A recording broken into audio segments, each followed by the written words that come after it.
Agora nós vamos aguardar em comunhão a revelação da Santa Palavra de Deus. Deus seja louvado.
Vamos ler com a ajuda de Deus e a guia do Espírito Santo a palavra escrita na primeira Epístola Universal do Apóstolo Pedro, no capítulo 1.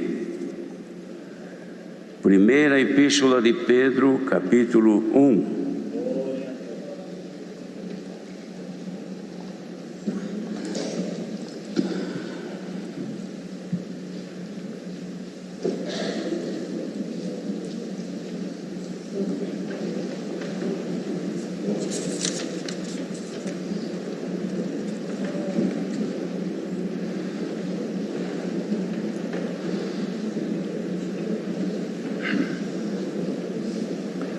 Se todos encontraram, vamos ler então com a ajuda de Deus. Pedro, apóstolo de Jesus Cristo, aos estrangeiros dispersos no Ponto, Galácia, Capadócia, Ásia e Bitínia, eleitos segundo a presciência de Deus Pai, em santificação do Espírito, para a obediência e aspersão do sangue de Jesus Cristo, graça e paz vos seja multiplicada. Bendito seja o Deus e Pai de nosso Senhor Jesus Cristo, que, segundo a sua grande misericórdia, nos gerou de novo para uma viva esperança, pela ressurreição de Jesus Cristo de entre os mortos, para uma herança incorruptível e incontaminável e que se não pode murchar, guardada nos céus para vós, que mediante a fé estáis guardados na virtude de Deus, para a salvação já prestes para se revelar no último tempo, em que vós grandemente vos alegrais, ainda que agora importa, sendo necessário, que estejais por um pouco contristados com várias tentações, para que a prova da vossa fé, muito mais preciosa do que o ouro que perece e é provado pelo fogo, se ache em louvor e honra e glória na revelação de Jesus Cristo, ao qual, não o havendo visto amais, no qual não o vendo agora, mas crendo vos alegrais com gozo inefável e glorioso, alcançando o fim da vossa fé, a salvação das almas, da qual salvação inquiriram e trataram diligentemente os profetas que profetizaram da graça que vos foi dada, indagando que tempo, ou que ocasião de tempo, o Espírito de Cristo que estava neles indicava anteriormente, testificando os sofrimentos que a Cristo haviam de vir e a glória que se lhes havia de seguir, aos quais foi revelado que, não para si mesmos, mas para nós, eles ministravam estas coisas que agora vos foram anunciadas por aqueles que, pelo Espírito Santo enviado do céu, vos pregaram o Evangelho, para as quais coisas os anjos desejam bem atentar. Portanto, cingindo os lombos do vosso entendimento, sede sóbrios e esperai inteiramente na graça que se vos ofereceu na revelação de Jesus Cristo. Como filhos obedientes, não vos conformando com as concupiscências que antes havia em vossa ignorância, mas como é santo aquele que vos chamou, sede vós também santos em toda a vossa maneira de viver. Porquanto escrito está: sede santos, porque eu sou santo. E se invocares por Pai aquele que, sem acepção de pessoas, julga segundo a obra de cada um, andai em temor, durante o tempo da vossa peregrinação, sabendo que não foi com coisas corruptíveis, como prata ou ouro, que fostes resgatados da vossa vã maneira de viver, que por tradição recebestes dos vossos pais, mas com o precioso sangue de Cristo, como de um cordeiro imaculado e incontaminado, o qual, na verdade, em outro tempo foi conhecido ainda antes da fundação do mundo, mas manifestado nestes últimos tempos por amor de vós. E por ele credes em Deus, que o ressuscitou dos mortos e lhe deu glória, para que a vossa fé e esperança estivessem em Deus, purificando as vossas almas na obediência à verdade, para a caridade fraternal não fingida. Amai-vos ardentemente uns aos outros com um coração puro, sendo de novo gerados, não de semente corruptível, mas da incorruptível, pela palavra de Deus, viva e que permanece para sempre. Porque toda a carne é como erva, e toda a glória do homem como a flor da erva. Secou-se a erva e caiu a sua flor, mas a palavra do Senhor permanece para sempre. E esta é a palavra que entre vós foi evangelizada.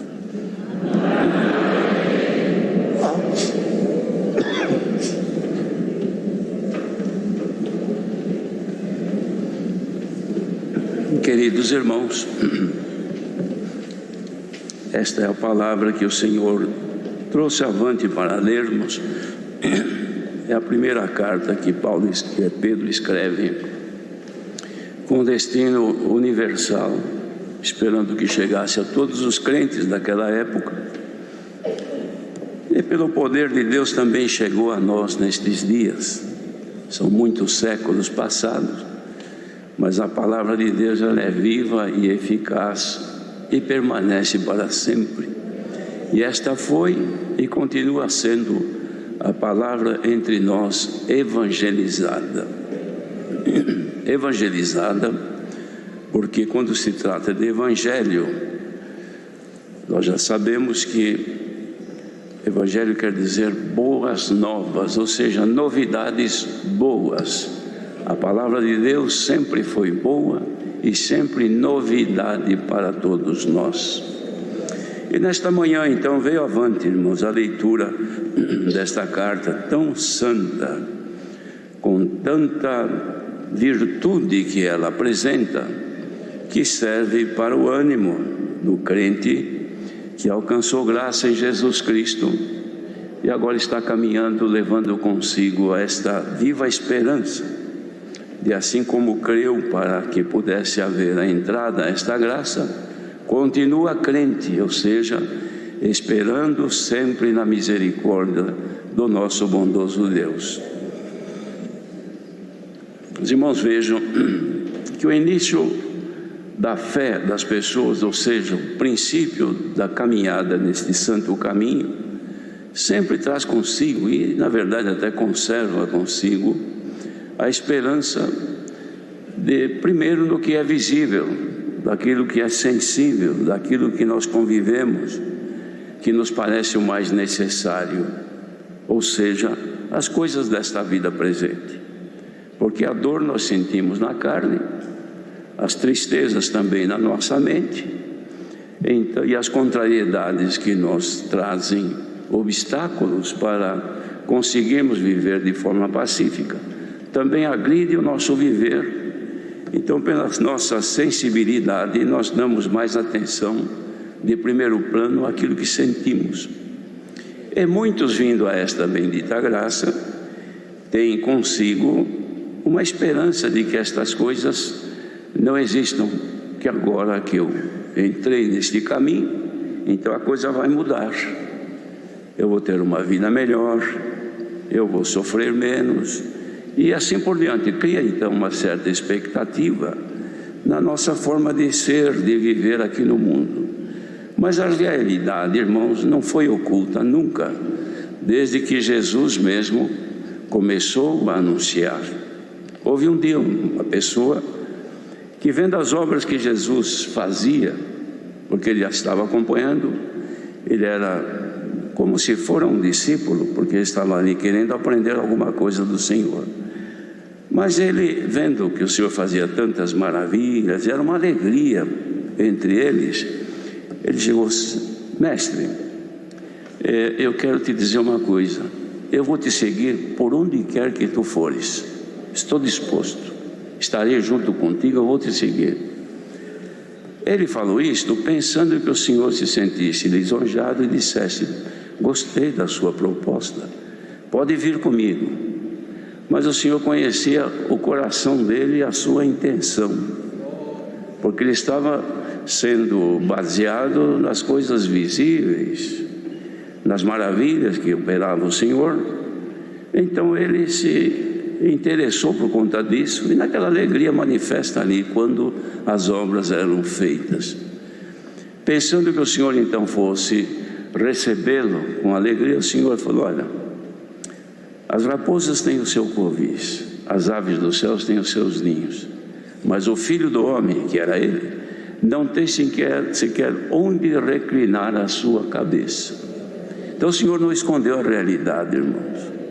Quis dizer assim: olha, você está querendo me acompanhar, pensando que tudo é alegria, tudo é beleza, tudo é festa, tudo é maravilha, mas a realidade não é essa.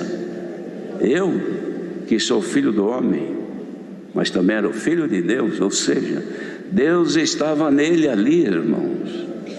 Esse Deus que criou o mundo e todo o universo estava em carne nele, em Jesus, que era o Filho. Ele disse isto: eu não tenho nenhum travesseiro para pôr debaixo da minha cabeça, não tenho nada. Essa é a proposta minha. Certamente a pessoa que estava imbuída num sentimento de acompanhado pelas coisas visíveis, naquele momento perdeu o ânimo, mas o Senhor nunca escondeu. E a palavra de Deus continua sendo pregada, irmãos, sempre na realidade da vida. É verdade que nós estamos sofrendo, todo mundo. A única coisa que existe para o ser humano, irmãos, é uma que todo mundo tem. Dinheiro nem todo mundo tem, saúde nem todo mundo tem, mas esta coisa que eu vou falar agora, todo mundo tem. Pouco ou muito, grande ou pequeno, todo mundo, ninguém escapa, todo ser humano tem. Provações na vida. Quem que não tem isto? Que não sabe o que é isto? Que não sabe o que é contrariedade? Não sabe o que é aflição? Não sabe o que é temores? Não sabe o que é uma dor? Não sabe o que é a dor de um luto? Não sabe o que é a dor de um parto, as mulheres? Não sabe, enfim, tantas coisas. De uma forma ou de outra, o ser humano todo está debaixo do resultado do pecado que Eva e Adão cometeram. Sofrimentos e outra coisa que ninguém escapa, nunca escapou e nem vai escapar, com exceção de 2 que foram arrebatados, mas o resto todo mundo morre. Ninguém escapa da morte. Pode viver 100, 120, 130 anos, mas chega o dia da morte. De modo que estamos igualmente, irmãos, sujeitos ao sofrimento, às aflições deste tempo presente. Mas a palavra anunciada, irmãos, aqui por Pedro, era de que, apesar de todas estas coisas, ele então anunciava aqui, dando graças a Deus, bendizendo a Deus, Pai de nosso Senhor Jesus Cristo, que segundo a sua grande misericórdia, não foi pouca misericórdia, foi muito grande, nos gerou de novo para uma viva esperança, pela ressurreição de Jesus Cristo de entre os mortos. Como ninguém escapa da morte, então veio Jesus e trouxe uma esperança de vencer a morte como ele venceu. Foi morto, mas ele ressuscitou. Esta condição deixou também para aqueles que alcançassem essa grande misericórdia, a qual nós alcançamos porque estamos aqui hoje, levantamos cedo neste domingo para vir à casa do Senhor. Por que será? É para alimentar a nossa esperança, que não pode murchar, não pode diminuir. Esta esperança, ela tem que aumentar a cada dia. Por quê? Porque a coisa que nós jamais conseguiríamos vencer é a morte, mas está aqui determinado pelo Senhor que nós iremos vencer. O corpo vai voltar de fato para o seu lugar, a terra espera, é dela, mas aquilo que está dentro de ti, que te faz agora entender a palavra, que te faz meditar e considerar quem tu és, isto aí fica guardado, porque se for santificado, então vai um dia haver uma ressurreição e receber um corpo que não é mais este corpo que adoece, que se enruga pelo tempo e morre, não, será um corpo para viver a eternidade na glória dos céus. Aí está a nossa esperança, queridos irmãos. Então esta é uma herança, dizia Pedro, incorruptível, incontaminável, que não pode murchar, guardada nos céus para quem? Para nós. Esta esperança, irmãos, que não pode acabar, não pode, e se alguém não tem, precisa buscar, porque nós vivemos pela fé e esperança, porque a coisa que se vê não é pela fé, porque pela fé, irmãos, a fé é a forma de crer naquilo que não se vê, mas se espera. A esperança nós não vemos, não apalpamos com as mãos, mas ela é viva, ela está guardada nos céus para nós. Então diz aqui, para vocês, dizia Pedro para os que ouviam aquele tempo, mediante a fé, vocês estão todos guardados na virtude de Deus para a salvação. Quer dizer, pela fé que vocês receberam, Pedro anunciava aquele tempo e hoje a palavra é para nós. Pela fé que nós recebemos, nós estamos guardados na virtude de Deus para a salvação. Virtude é poder, irmãos, é força, é algo que conserva, que não deixa estragar. Esta virtude, ela é de Deus, que nos faz estarmos todos guardados para a salvação, já prestes a se manifestar, se revelar no último tempo. E dizia ele para aquela irmandade, em que vós grandemente vos alegrais. Será que nós grandemente nos alegramos, irmãos, em saber que pela fé temos uma esperança guardada na virtude de Deus, para aquele dia recebermos a glória eterna nos céus com um corpo perfeito? Então é preciso que isto traga a todos nós, pela esperança, alegria e não tristeza. Então ele diz aqui, ainda que agora importa, gente, todo aquele tempo que eu via, que é necessário que vocês estejam por um pouco contristados com várias tentações. Então ele afirmava que tudo que havia sido manifesto pela pregação da palavra, não ocultava isto, não escondia, que para manter esta fé e esperança, importava ser contristados com várias tentações.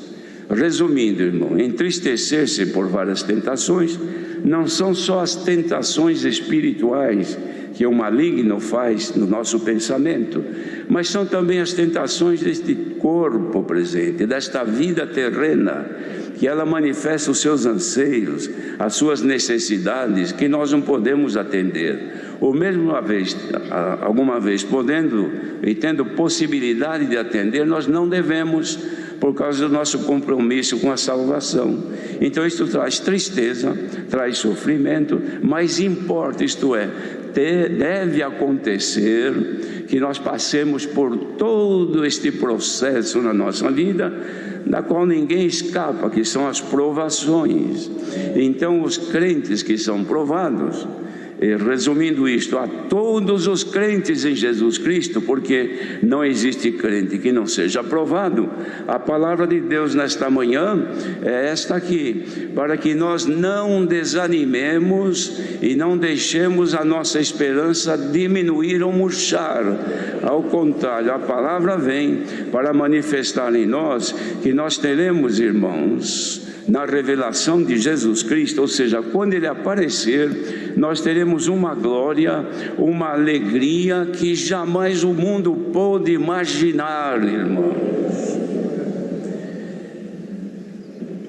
Então ele dizia, porque vocês não havendo visto o Senhor, mas estão amando, e não veem agora, mas crê, vocês devem se alegrar com gozo inefável e glorioso, alcançando o fim da vossa fé, ou seja, a finalidade da vossa fé, que é a salvação das almas. Isto aqui já era tratado pelos profetas séculos antes daqui de Jesus de ser manifesto, já se tratava disto. Então, para conservar, irmãos, a nossa esperança viva, então ele deixa recomendações.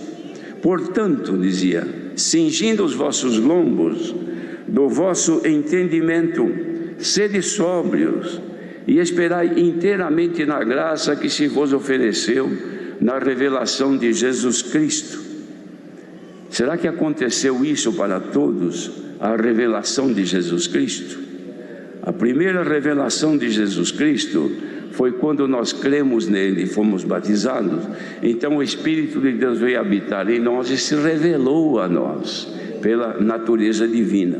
E nós agora, tendo sido selados com o Espírito Santo da promessa, quando cremos no Senhor e fomos batizados, todos receberam este dom da promessa, que não confundamos com o dom de novas línguas. Este é outra coisa, mas este dom, irmãos, do Espírito Santo, que é o penhor da nossa herança, trouxe para nós então, pela nossa comunhão com Deus, a certeza de que temos garantido nos céus uma salvação eterna, e que para isso precisamos cingir os nossos lombos, ou seja, nos revestimos da responsabilidade de servir e esperar inteiramente na graça do Senhor.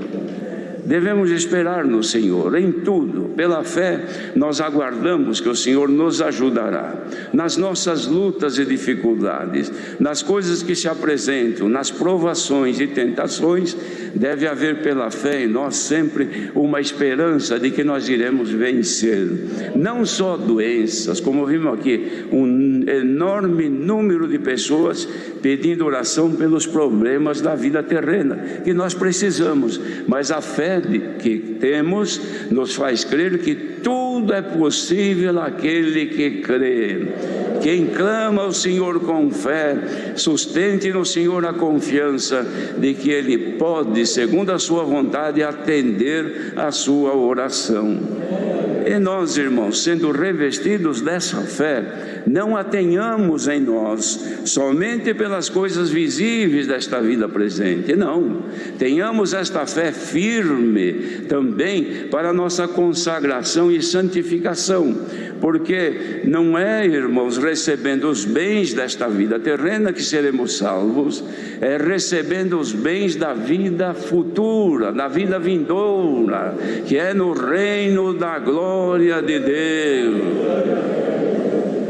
Quando nós ouvimos a palavra de Deus, ela não manifesta a nós somente a expectativa de sermos beneficiados na presente vida, naquilo que nós vemos e sentimos, naquilo que nos aborrece e incomoda. Não é só isso, que também o Senhor faz este bem para nós, mas é principalmente naquilo que está dentro de nós. Se nós nos alegramos em saber que Deus atende a nossa oração e ajuda-nos naquilo que nós necessitamos nesta vida presente, Creiamos também, irmãos, que na nossa esperança de salvação há de haver dentro de nós a viva esperança. Coisa viva tem movimento, coisa viva, irmãos, ela reage, coisa morta não. Falar com um defunto é perder tempo, mas falar com um doente, ainda que esteja mal, ele ouve. Tem pessoa que ainda que esteja aí numa UTI, numa situação lastimável, praticamente no fim da vida, não fala mais, ainda que esteja muitas vezes entubada, mas alguém fala, um parente fala, a pessoa não consegue falar, mas dá um sinalzinho que ouviu. Tem pessoa que está à beira da morte, chega um parente e fala com ela, ela não fala, mas mexe os olhos, às vezes sai até lágrima dos olhos. O que quer dizer? Está morrendo, mas ainda tem reação. Espiritualmente, irmãos, quando Deus fala conosco, se a vida dele, de Cristo, ainda está dentro de nós e ainda domina o nosso ser, tem movimento, tem reações, porque a palavra vem, primeiro atende os anseios da nossa alma, que estão dentro de nós, que são as aflições do tempo presente, que não pode abater a nossa fé e a esperança. Se alguém está aqui nesta manhã e por conta das angústias e aflições deste tempo está percebendo que o teu ânimo está diminuindo, a tua esperança está de certa forma acabando, a palavra vem nesta manhã para te reanimar e te trazer nova esperança e acrescentar em ti a fé, para que possa não só alcançar benefícios temporais nesta vida presente, mas benefício para a tua alma. Os irmãos sabem que a nossa alma sente, ou seja, o que está dentro de nós. Quantas vezes que a pessoa está bem, tudo está normal, não tem dor, acorda, não encontrou nada que houvesse um problema para aquele momento ou para aquele dia, mas não tem alegria. Parece que olha nos céus, as nuvens do céu lhe incomodam, parece que uma certa depressão quer tomá-la. Parece que o dia vai ser nublado, parece que o sol não vai brilhar, e a pessoa não se sente bem, vai no quarto, vai na cozinha, vai aqui, vai ali, mas não está bem. A pessoa que diz assim: hoje eu levantei com o pé esquerdo. Por quê? Eu não sei o que eu tenho, eu não estou bem. Mas se você está doente? Não. Algum problema financeiro? Não. Mas eu não estou bem. Sabe o que é isto? É a alma que está aí mexendo contigo, diz: você não vai buscar a Deus? Eu preciso de Deus. Você não precisa de nada. Você está bem, você tem saúde, você está contente, não está te faltando nada. Mas eu que estou aqui dentro de você, eu preciso da presença de Deus. Sabe que você não se lembra de mim? Então a pessoa passa o dia inteiro, irmãos, naquele humor tão desagradável, mas não é capaz de se voltar, dobrar os seus joelhos e dizer: ó minha alma, o que te falta? É a presença de Deus. Senhor Deus, vem com a tua presença, minha alma está abatida, aproxima-te de mim, traz a alegria do teu espírito, que minha alma está triste. Quem faz isso, de repente, irmãos, a glória de Deus aparece, o coração parece que fica grande, a boca se enche de alegria e glorifica a Deus. Manifesta. Se tem o dom de línguas, fala em línguas. Se não tem, fica dando glória a Deus. Chora, ajoelhadinho ali, quietinho, não canta, ninguém está vendo, mas está derramando ali a sua lágrima. Que é aflição? Não, agora é de alegria. Por quê? Porque o Senhor apareceu e iluminou a minha alma. A Irmandade percebeu isto já? Não acontece isto? Se não acontece é porque a alma está tranquila e está, de certa forma, dormindo, que não percebe a falta de Deus, não sente mais necessidade de que a presença de Deus esteja ali, ele é alegre. Mas se isso está passando assim, é porque a esperança está murchando. Então quem ouve esta palavra aqui agora, presencialmente, ou quem ouve de outra maneira por este mundo afora, põe-te em comunhão agora e diga: Senhor, minha esperança não... Não se esquece de curtir e de se inscrever no canal, Isso nos ajuda a fortalecer e trazer mais conteúdo. Tchau, tchau!